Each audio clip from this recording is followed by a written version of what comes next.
দোস্ত, আজকাল মনটা খুব অস্থির লাগে। কেন, কি হয়েছে তোর? নামাজ ঠিকমতো পড়ি না।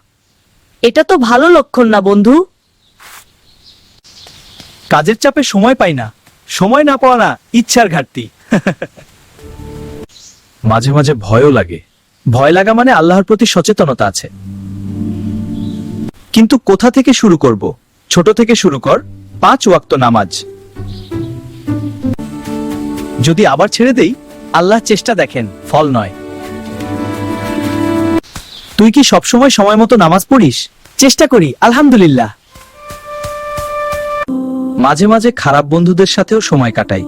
সঙ্গ মানুষকে বদলে দেয়। তাহলে কি তাদের ছাড়বো? যদি তারা তোকে খারাপের দিকে নেয়, অবশ্যই। ভালো বন্ধু কেমন হওয়া উচিত? যে তোকে জান্নাতের পথে ডাকে।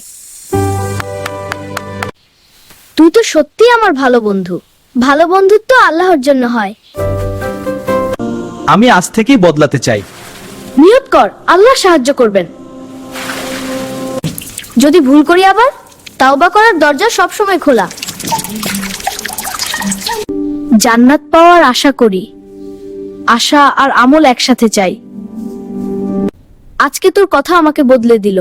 সব হিদায়াত আল্লাহর পক্ষ থেকে। আল্লাহু আকবার। আল্লাহু আকবার। মনটা শান্ত লাগছে। নামাজই তো শান্তি। আল্লাহু আকবার। আল্লাহ আমাকে মাফ করুন। আমিন। আমাকে আর তোকে দুজনকেই। ধন্যবাদ দোস্ত। ধন্যবাদ আমাকে না, আল্লাহকে দে।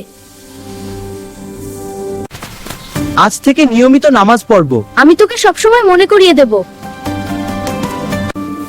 আলহামদুলিল্লাহ, এমন বন্ধু পেয়েছি। আল্লাহ আমাদের বন্ধুত্ব কবুল করুন।